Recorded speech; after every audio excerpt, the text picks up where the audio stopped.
Delhi police के head constable को हत्या के आरोप में गिरफ्तार किया गया है। समस्त मामले की जानकारी crime branch special commissioner office police Ravinder Singh Yadav ने दिल्ली पुलिस मुख्यालय में प्रेस वार्ता कर जानकारी दी। आपको बता दें, आरोप है कि इस शख्स ने दिल्ली पुलिस की एक महिला कांस्टेबल की हत्या कर दी थी और उसके शव को नाले में छिपा दिया था। 2021 में हुई इस हत्या के मामले की जांच कर रही क्राइम ब्रांच ने आरोपी को गिरफ्तार करने के बाद उसके निशानदेही पर महिला का कंकाल बरामद किया। रिपोर्ट के मुताबिक इन दोनों का अफेयर चल रहा था और महिला आरोपी पर शादी का दबाव बना रहा था। आरोपी शादीशुदा था, पर इसकी वजह से उसने महिला कांस्टेबल को जान से मार डाला। DCP crime branch Sanjay Bhatia की टीम के द्वारा special CP crime branch Ravinder Singh Yadav के नेतृत्व में इस समस्त मामले को सुलझाया गया। यह महिला कांस्टेबल पिछले 2 साल से लापता चल रही थी। अब आरोपी को गुरुवार को गिरफ्तार किया गया है। आरोपी सुरेंद्र खुद भी दिल्ली पुलिस में हेड कांस्टेबल है। साल 2012 में दिल्ली पुलिस में भर्ती हुआ सुरेंद्र शादीशुदा है और अपने परिवार के साथ अलीपुर में रहता है। हमारे डीसीपी संजय भाटिया और एसीपी रविंद्र राजपूत के नेतृत्व में इंस्पेक्टर बैठे उन्होंने बहुत ही बेहतरीन डिटेक्शन और इन्वेस्टिगेशन का काम किया है और मैं कहूँगा कि ये मिसाल इन्वेस्टिगेशन है, तो आने वाले समय में भी इसकी मिसाल है। इसमें कहानी है कि जो लेडी कांस्टेबल थी 2021 में मिसिंग हुई, सितंबर 2021 में मिसिंग हुई और उसके बाद लगभग 2 साल तक जो अक्यूज था इसमें सुरेंद्र सिंह राणा, जो दिल्ली पुलिस में ही हेड कांस्टेबल ड्राइवर है, उसने ऐसा जाल रचा कि किसी को समझ ही नहीं आ रहा था कि ये भी कातिल हो सकता है। फैमिली के साथ घूमता रहा, फैमिली मेंबर बन के उनके साथ घूमता रहा और इस तरह से उसने नाटकीय अंदाज में उनके फंक्शंस अटेंड करता रहा, उनकी शादियां अटेंड करता रहा और थाने मुखर्जी नगर में जाके बोलता था कि उनको ढूंढो भी, क्यों नहीं ढूंढ रहे इसको। और उनके फैमिली के साथ इस प्रकार का उसने रेपो बना लिया कि ये तो हो ही नहीं सकता है और उनको उस पर विश्वास रहा और उन्होंने कभी बीच बीच में उनको शक तो होता था कि क्या है ये, मतलब लास्ट सीन इसके पास था, इससे टच में थी, फिर गायब होगी, लेकिन वो इस तरह से नाटक करता रहा और फिर जो उसने अपने नाटक को आगे बढ़ाने के लिए कुछ और नाटकीय अंदाज में कार्रवाई की, जिसमें क्या किया उसने कि अपने साले को रोक किया। साला गाविन नाम का है, जंजर सालावास का रहने वाला है।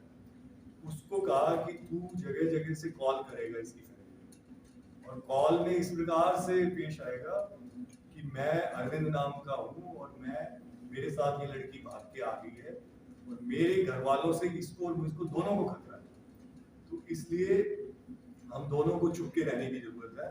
आप हमें फोर्स मत कीजिए, हम आपके पास आ जाएंगे कुछ समय, अभी हमारी जान खतरे में, हम पंजाब में इधर है उधर है।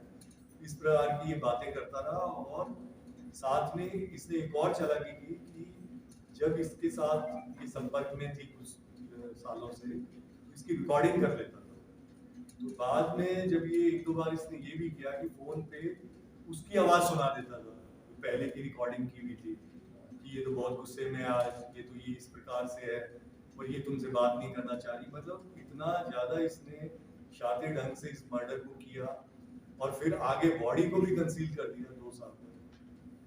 तो इसका जो वर्जन है, अभी ये सारी चीज कोरोबरेट होनी है, लेकिन जो चीज हमें लग रही है कि शायद कुछ हद तक ठीक है, तो ये उस लड़की का दिल्ली पुलिस में वो भर्ती हुई थी 2014 में और फिर पीसीआर में रही 4-5 साल। पीसीआर में ये भी था, पराक्रम वैन पे करते थे तो इनकी जान पहचान हो। फिर 2019 से 20 में उसने रिजाइन दिया क्योंकि उसका यूपी में सब इंस्पेक्टर का सिलेक्शन हुआ और साथ ही वो यूपीएससी कॉम्पिटिटिव एग्जाम की भी तैयारी करी। तो मुखर्जी नगर में पीजी में रूम लेके रहते थे और वहां पे ये जाता था, पीजी से उसको बाहर बुला लेता था, बात करता था। और कमाल की बात ये है कि वो उसको डेडा करके बोलती थी, जैसे डैडी टाइप फादर फिगर, ये उसको बेटा करके बोलता था। और धीरे धीरे इसने उसको अपने जाल में, जब इसको लगा कि इसका तो भविष्य बहुत अच्छा है, सब इंस्पेक्टर सिलेक्शन हो गया, आगे हो सकता है सिविल सर्विसेज में भी आ जाए, तो इसके अरमान बढ़ते चले गए कि मैं इसको ही अपनी बीवी बना दूं धीरे धीरे। और इसको फोर्स करने लग गया कि तुम मेरे साथ घूमने चलो। वो जो पहले मैं एक अभिभावक वाले रोल में था, मैं जो है घनिष्ठता बढ़ाने लग गया उससे, जिससे वो बहुत अनकंफर्टेबल थे। फिर बाद में उसने जब ये कहा कि मैं तो अपने घर वालों को बता दूंगी, तो मेरे पे ये दबाव बना रहे हैं उसने, तो इसको लगा कि कहीं इसके घर वालों में और मेरे खुद की वाइफ और उसके आगे ये बोल ना भूल जाए, तो इसने ये स्टेप उठाया। अभी इसकी कहानी तो ये है कि मैं इसको बोला नंबर को, उस दिन ये ऑटो लेके मुखर्जी नगर से, इसका गांव है अलीपुर में, कि चलो तुम्हारे मैं अपने घर ले चलता हूँ अगर तुमको ज्यादा वो कॉन्फिडेंस लाने के लिए कि मैं तुमको। और फिर वहाँ एक सुनसान जगह में जहाँ पे केवल एक नाला है, खेत वेत से है, जंगल टाइप का है, वहाँ ले जाके ऑटो को रुकवा दिया कि तुम जाओ, हम यहाँ से पैदल चल जाएंगे अपने गाँव, हमारा गाँव पास में।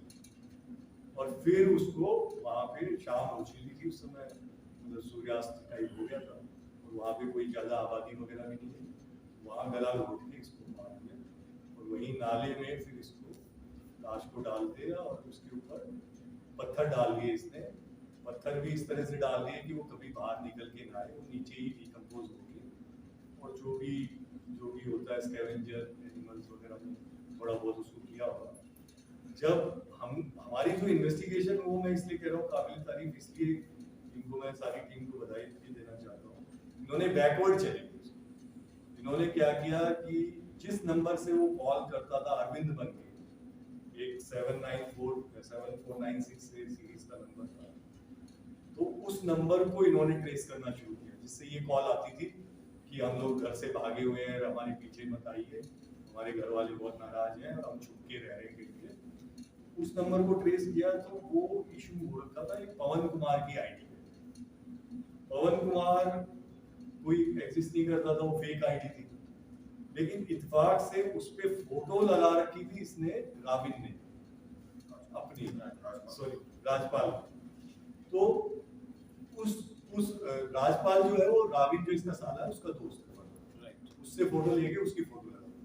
तो इन्होंने बैकवर्ड उसको इन्वेस्टिगेट शुरू किया, और राजपाल को पहले इंट्रोगेट किया। राजपाल जब उसको थोड़ा सा अच्छे से इंट्रोगेट किया, पहले तो वो भी मुझे नहीं पता, जैसा जनरली होता है कि अब 2 साल हो गए, किसी को पता ही नहीं चलेगा। केस भी कैसे ट्रांसफर हुआ, तो 1 मिनट बता देता हूँ कि फैमिली काफी दुखी हो गई। कमिश्नर साहब को 1-2 दिन बाद पेश हुए, तो उन्होंने कहा कि हमें लग रहा है कि वो जिंदा है, तो मतलब आए तो सही, कहाँ पे है वो जिंदा। तो उन्होंने क्राइम ब्रांच को भी 2 महीने पहले इसको ट्रांसफर किया, और फिर इस टीम ने जुट के इसको काम किया। तो उस फोटो से राजपाल ट्रेस हुआ।